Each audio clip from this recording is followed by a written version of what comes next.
खाटू श्याम बाबा का प्रसिद्ध मंदिर राजस्थान के सीकर जिले में स्थित है। खाटू श्याम जी को भगवान श्री कृष्ण का अवतार माना जाता है। देश के करोड़ों लोग खाटू श्याम जी की पूजा करते हैं। खाटू श्याम जी मंदिर में हर वक्त भक्तों का तांता लगा रहता है और विशेष रूप से होली से कुछ दिन पहले सीकर जिले में खाटू श्याम जी का विशाल मेला आयोजित होता है, जिसमें राजस्थान सहित अन्य प्रदेशों के श्रद्धालु भी बाबा के दर्शन करने आते हैं। खाटू श्याम जी की कहानी महाभारत काल से शुरू होती है, जिस वक्त उनका नाम बर्बरीक था। बर्बरीक भीम का पौत्र और घटोत्कच का पुत्र था। बर्बरीक बचपन से ही बहुत वीर योद्धा था। बर्बरीक ने अपनी माँ से युद्ध कला सीखी थी। बर्बरीक देवी शक्ति का बहुत बड़ा भक्त था। एक बार बर्बरीक ने देवी शक्ति की कठोर तपस्या की। बर्बरीक की कठिन तपस्या को देखकर देवी शक्ति वहां प्रकट हुई। आंखें खोलो पुत्र। प्रणाम माते। तुम्हारा कल्याण हो पुत्र। मैं तुम्हारी तपस्या से अति प्रसन्न हूँ। बोलो, क्या वरदान चाहिए? माते, आपने मुझे दर्शन देकर कृतार्थ कर दिया। अब तो बस एक ही अभिलाषा है कि आपका आशीर्वाद सदैव मुझ पर बना रहे और मैं अपना संपूर्ण जीवन दीन दुखियों की सहायता में व्यतीत कर सकूं।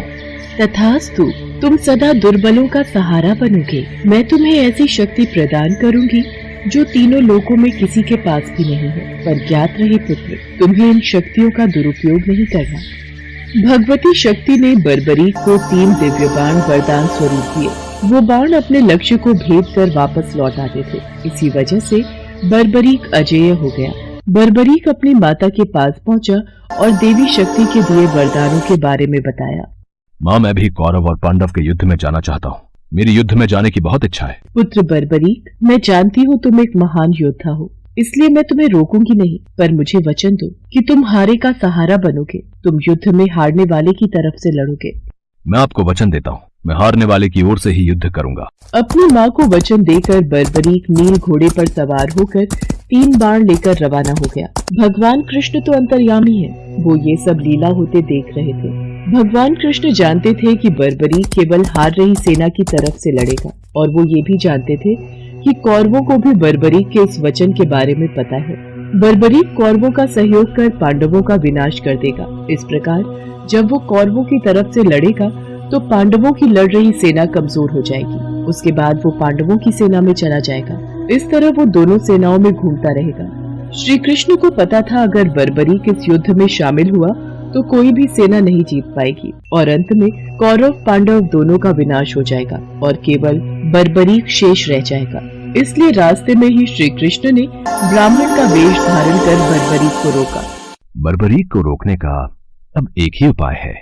मुझे बर्बरीक से उसके शीश का दान मांगना होगा।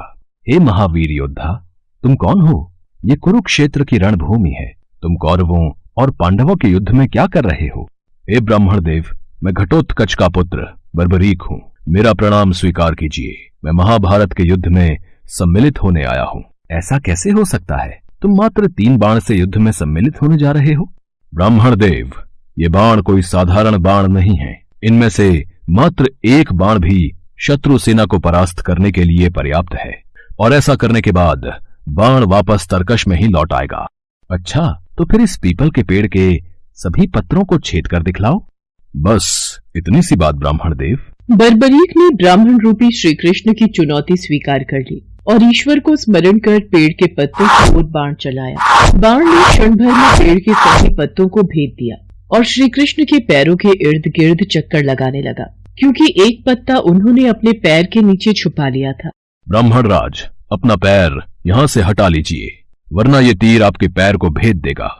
ये तीर बिना लक्ष्य पूरा किए वापस तरकश में नहीं लौटते। बर्बरीक के तीर अचूक हैं, लेकिन अपने निशाने के बारे में खुद बर्बरीक को भी पता नहीं रहता है। असली रणभूमि में अगर मैं सभी पांडव भाइयों को अलग अलग कहीं छिपा भी दूंगा ताकि वो बर्बरीक का शिकार होने से बच जाएं, तब भी बर्बरीक के तीरों से कोई नहीं बच पाएगा। इन अचूक तीरों से कोई नहीं बच सकता है। हे वीर योद्धा, मैं तुम्हारे साहस की सराहना करता हूँ। मैं तुमसे दान स्वरूप कुछ मांगना चाहता हूँ। ब्राह्मण महाराज, यदि मेरे वश में होगा तो मैं आपकी इच्छा स्वरूप दान की अभिलाषा जरूर पूर्ण करूंगा। मैं वचन देता हूँ, आप मुझसे दान में जो भी मांगेंगे मैं आपको मना नहीं करूंगा। मुझे तुम्हारा शीश दान चाहिए, क्या तुम ऐसा कर सकते हो? आप कौन हैं? मुझे अपना परिचय दीजिए। आप मुझे ब्राह्मण नहीं दिखाई देते, कृपया करके मुझे अपने वास्तविक रूप से अवगत कीजिए। बर्बरीक की प्रार्थना करने पर भगवान कृष्ण अपने रूप में आ जाते हैं। बर्बरीक उन्हें प्रणाम करता है। वासुदेव कृष्ण, आप स्वयं मेरे शीश दान की अभिलाषा हेतु आए हैं। बर्बरीक, युद्ध भूमि की पूजा के लिए एक वीरवर क्षत्रिय के शीश के दान की आवश्यकता होती है और तुम महावीर महायोद्धा हो, अतएव मैं तुमसे शीश दान मांगता हूँ। हे वासुदेव कृष्ण, मैं आपको शीश दान अवश्य दूंगा, पर मेरी दो इच्छाएं हैं। पहली ये कि मेरी देह को आप स्वयं अग्नि देंगे, और दूसरी इच्छा ये कि मैं अंत तक इस युद्ध को देखना चाहता हूँ। ऐसा ही होगा वीर शीशदानी बर्बरीक। कलयुग में लोग तुम्हें हारे का सहारा बोलेंगे, तुम्हें श्याम नाम से पुकारेंगे। मेरे नाम से ही तुम्हारी कलयुग में पूजा की जाएगी। कलयुग में खाटू श्याम नाम से तुम्हारी पूजा होगी। फाल्गुन माह की द्वादशी को बर्बरीक ने अपने शीश का दान दिया। बर्बरीक को ब्रह्मा जी का श्राप था कि उनकी मृत्यु पृथ्वी लोक पर भगवान कृष्ण के हाथों ही होगी, तभी वो श्राप मुक्त हो सकता है। बर्बरीक का सिर युद्ध भूमि के समीप ही एक पहाड़ी पर सुशोभित किया गया, जहां से बर्बरीक ने संपूर्ण महाभारत का युद्ध देखा। युद्ध की समाप्ति पर पांडवों में ही आपसी बहस होने लगी कि युद्ध में विजय का श्रेय किसको जाता है। इस पर श्री कृष्ण बोले, तुम सबको आपस में विवाद में पड़ने की कोई आवश्यकता नहीं है। बर्बरीक का शीश संपूर्ण युद्ध का साक्षी है, अतएव उससे बेहतर निर्णायक भला कौन हो सकता है। ठीक है वासुदेव, फिर हम इस निर्णय को जानने के लिए बर्बरीक के पास ही चलते हैं। पौत्र बर्बरीक, तुमने तो युद्ध को बहुत ध्यान से देखा है, क्या तुम बता सकते हो हम सब वीरों में से इस युद्ध को जीतने का श्रेय किसे जाता है? श्री कृष्ण ने ही युद्ध में विजय प्राप्त कराने में सबसे महान कार्य किया है। उनकी शिक्षा, उनकी उपस्थिति, उनकी युद्ध नीति ही निर्णायक थी।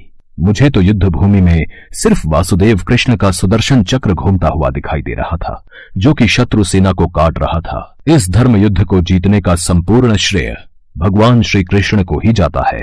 वीर बर्बरीक, तुम धन्य हो, तुमने बिल्कुल सही निष्कर्ष दिया। इसके पश्चात सभी पांडव बर्बरीक के निर्णय की सराहना करते हैं और भगवान कृष्ण से क्षमा मांगते हैं, क्योंकि वो जानते थे यदि स्वयं वासुदेव न होते तो ये धर्म युद्ध जीतना असंभव था। धर्म की विजय स्वयं वासुदेव कृष्ण के कारण ही हुई थी। भगवान कृष्ण के आशीर्वाद से बर्बरीक को कलयुग में श्याम नाम से पुकारा जाने लगा। आज भी खाटू श्याम जी महाराज के अनेकों भक्त रोजाना उनके दर्शन करने जाते हैं और उनसे मन वांछित फल की प्राप्ति करते हैं।